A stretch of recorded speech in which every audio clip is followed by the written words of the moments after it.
Assalamualaikum and hi everyone, my name is Nurul Alia binti Hadi and today I will be sharing my reflective journey throughout this organizational behavior course.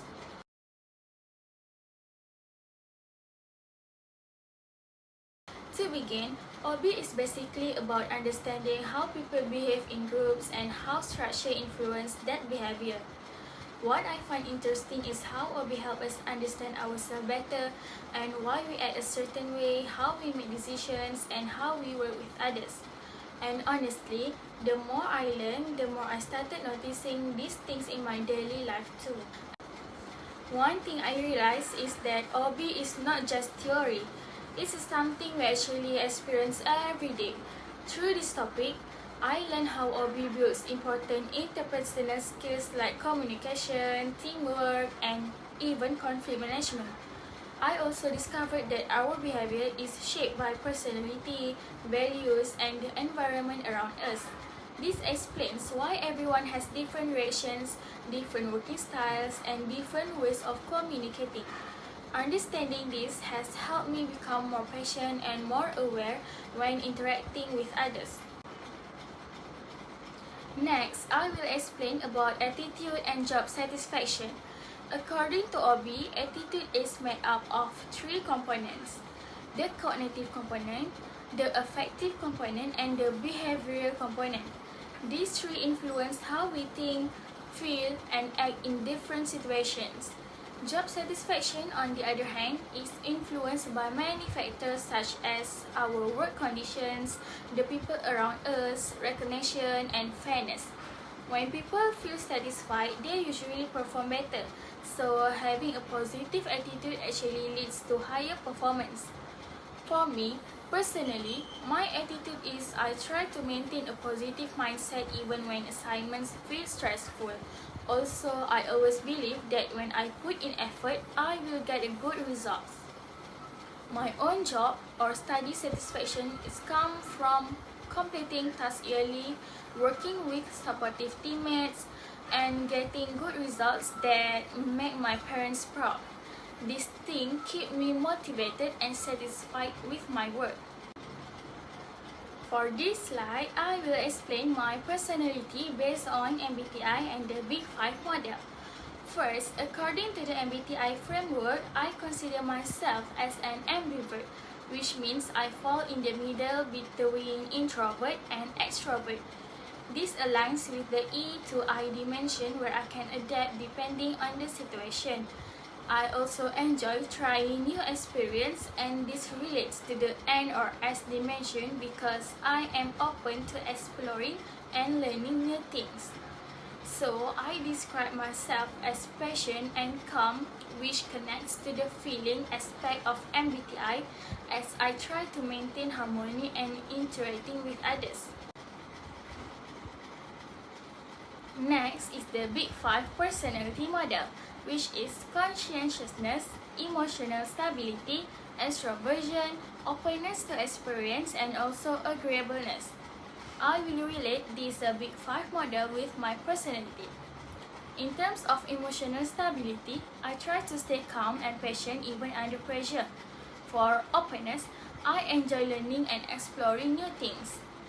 And for conscientiousness, I try to be responsible and organized, especially when handling assignments. When it comes to extroversion, I am balanced. As you know, I am ambivert. I enjoy socializing but also appreciate quiet time. Lastly, for agreeableness, I prefer to cooperate with people and avoid unnecessary conflict. Overall, these personality traits help me understand myself better and guide how I interact with others.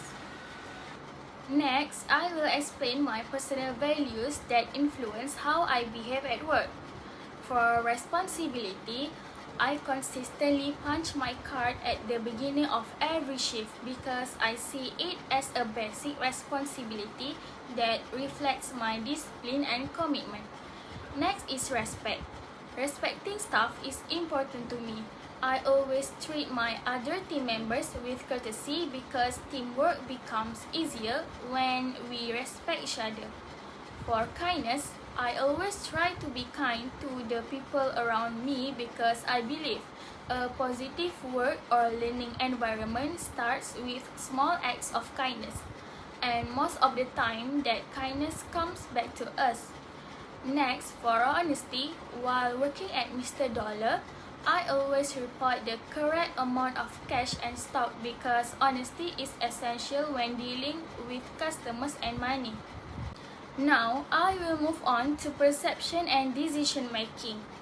Perception is basically how we interpret information and situations. But perception is not always perfect.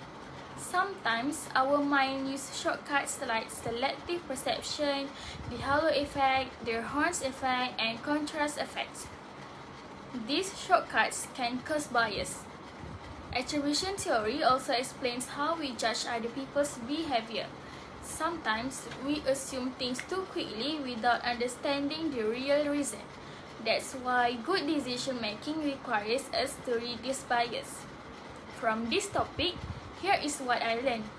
First, I should not judge people based on first impressions, and second, Obi taught me that perception can often be inaccurate. For example, someone may look uninterested but actually they have family responsibilities or slow internet connection during class. Now, before I assume anything, I will ask for clarification. This topic really changed how I make decisions in group work because I try to understand others' situations first before reacting. Overall, this topic helped me improve how I view people and how I make decisions. Motivation was another topic that made me reflect a lot. There are two types. First is intrinsic and second is extrinsic. For me, intrinsic motivations comes from personal satisfaction. It's like understanding a topic or seeing myself improvement. Extrinsic motivation comes from recognition and the desire to make my family proud. Both of these push me to continue my degree even when I feel tired, stressed, or overwhelmed. They remind me of my purpose and they keep me moving forward. The conclusion is organizational behavior helped me understand myself and others better, so I can now apply this concept in my studies, friendship, and future workplace. Thank you for watching.